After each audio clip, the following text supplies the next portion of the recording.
This is the A75. Thanks to Drunkdeer for sending this one over for me to test, but rest assured this won't affect my review. You'll know this if you saw my James Donkey A3 review. The headline of the A75 is that it's a magnetic switch keyboard with an adjustable switch actuation point, but we'll go into that in more detail later. In terms of the general specifications, this keyboard is a 75% layout with an encoder. It has an ABS case and looks like it's sort of a stack mount. It has the magnetic equivalent to a north-facing hot-swappable PCB with full per key RGB. It has case and plate dampening, ABS OEM profile keycaps, linear magnetic switches, plate mount stabilizers, angle adjusting feet, and is a wired only keyboard compatible with Windows and Mac operating systems, with the additional bottom row keycaps to account for this. The A75 is $130 fully assembled and $120 as a barebone, but note that the barebone is with switches, just not the keycaps, and it's available in white or black. Let's get it out of the box and do the stock typing test.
That is an extremely good typing test there, with just two things I feel need sorting. The stabilizers, while very good stock and with some pre-lube, need balancing and a more consistent lube job. Then the switches need the springs lubing to get rid of the spring ping. It's pretty prominent even though you can't hear it so clearly in the video, but other than that this is really good, and there's no need for me to take this one apart, provided some lube sorts out the spring ping. Now let's talk about the fact that it's a magnetic switch keyboard like the very popular Wooting 60HE, and let's explore the pros and cons of magnetic keyboards. First off, they utilise the Hall effect for switch actuation. There are lots of videos and articles on the Hall effect, so I won't go into it here, but essentially instead of the switch being actuated by electrical contacts closing a circuit at a fixed point like in a mechanical switch, a magnet is installed in the stem of the switch, which is detected by Hall sensors on the PCB. This has several benefits, some being unquestionable operating benefits, with others relating more to preference in terms of typing sound and feel. In terms of the operating benefits, the Hall sensor doesn't just pick up the magnet at an actuation point, but will read it from the top of the stroke to the bottom, with the Hall voltage increasing the closer the magnet gets to the sensor. The keyboard software is then set to actuate at a given Hall voltage or percentage, and because there is a strengthening signal from top to bottom of the stroke, Drunkdeer have made it so as this is adjustable, so you can actually set the actuation point between 0.4mm and 3.6mm, instead of the fixed point like in a mechanical switch. You obviously don't run the risk of damaging leaf contacts while taking apart and putting switches back together,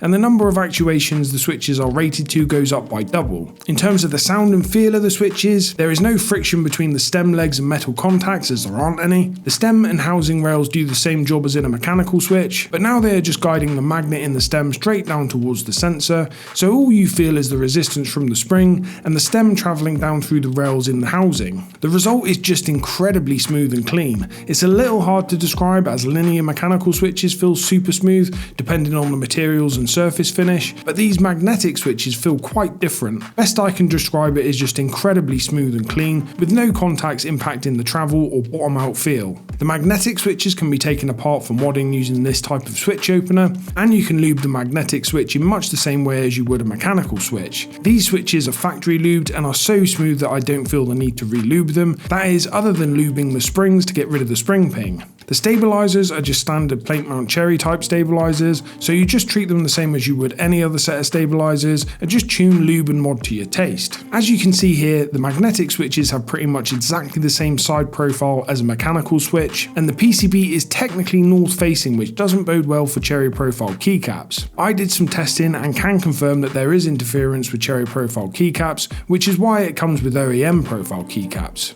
In terms of the general look, sound and feel of the keyboard, I must say it's very good. The stock typing feel is really up there for this price point, but the sound isn't as good as it could be because of the spring ping. The RGB has several effects, the colour can be changed and the brightness can be adjusted. It's really bright and floods out from underneath the keycaps, and the shine through keycaps do a great job of isolating the shine through to the legends only, without letting any light through the rest of the keycap. You can switch the keyboard between Windows and Mac mode using function W and function M respectively, and the actuation distance is set using function 2 plus 1 to 9, 1 being the fastest actuation and 9 being the slowest. The case looks very nice, especially with this texture to it, but when you pick the keyboard up there's very little weight to it, which doesn't really feel right on such a nice looking and feeling keyboard. It feels to me like what's inside the keyboard is better than what's wrapped around it, and while I understand that ABS is probably a safe way to go with your first keyboard release when it's not a group buy, I do feel like this should have been a solid acrylic or polycarbonate case with an external weight. Adding that solid feel and some weight to the keyboard would have made this a $200 keyboard easy. Beyond plastic chassis, I can also see this with a full bling CNC aluminium case with external weights and accents,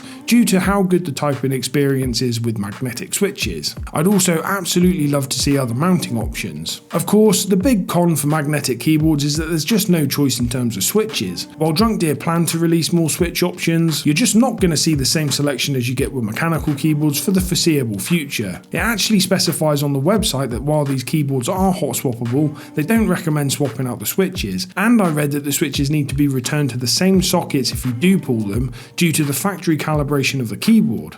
These sorts of things are going to be a problem for a lot of people. To summarise, I really like this keyboard and I'm hoping to see some more premium case material options and some different mounting styles. In terms of gamers and folks who just want one nice keyboard they don't need to mod, I can really see this ticking a lot of boxes, and would even recommend it over a lot of mechanical keyboards at this price point. For the keyboard enthusiasts like me, I can also really see a place for more premium versions of this keyboard in any enthusiast collection, and I think that they can live alongside and in harmony with mechanical keyboards. What I don't see is magnetic keyboards even getting close to replacing or becoming more popular than mechanical keyboards, as customization and availability of switches is just too important to the enthusiast. Just today I whipped the switches out of one keyboard and threw them in another just to see what it would sound and feel like, and you obviously won't be able to do that with a magnetic keyboard. Great keyboard though, and no one out there, gamer, general user or enthusiast, would be disappointed with it, apart from the spring ping maybe. So let's finish off with a modded typing test with the springs lubed and the stabilizers tuned.